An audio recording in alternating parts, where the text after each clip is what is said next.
योगी सरकार का एक्शन आज संभल में भी देखने को मिला। मुकर्रबपुर गांव में आज 4.5 बीघा सरकारी जमीन को माफिया के कब्जे से मुक्त कराया गया। इस जमीन की कीमत 1.25 करोड़ रुपए से ज्यादा है। इस जमीन पर भू माफिया ने कब्जा कर रखा था।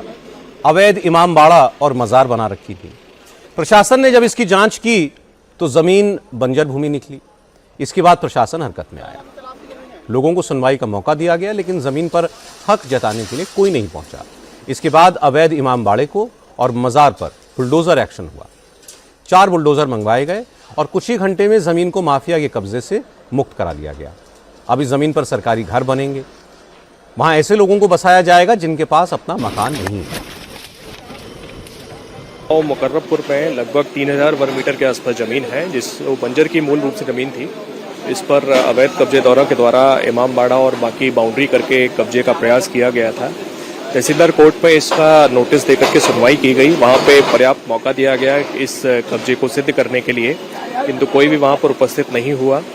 उसके बाद ध्वस्तीकरण का आदेश पारित किया गया। उसी आदेश का कंप्लायंस आज यहाँ पे हो रहा है। जमीन की कीमत लगभग आज के मार्केट रेट के हिसाब से 1.25 से 1.5 करोड़ रुपए है।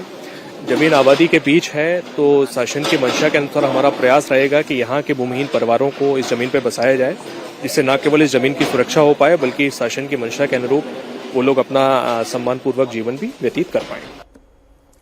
योगी आदित्यनाथ ने 2017 में सत्ता में आने के बाद से अपना फोकस बिल्कुल क्लियर रखा है। नो तुष्टीकरण, सबका संतुष्टीकरण। लॉ एंड ऑर्डर पर योगी की जीरो टॉलरेंस की पॉलिसी के परिणाम भी देखने को मिल रहे हैं। उत्तर प्रदेश में माफिया पर, दंगाइयों पर लगाम लगी है। जबकि 7 महीने बाद विधानसभा चुनाव होने वाले हैं, तो योगी सरकार अब इस एजेंडे को फ्रंट फुट पर रख रही है, ताकि जनता के बीच जाकर अपनी इन्हीं उपलब्धियों के आधार पर फिर से जनादेश मांगा जा सके।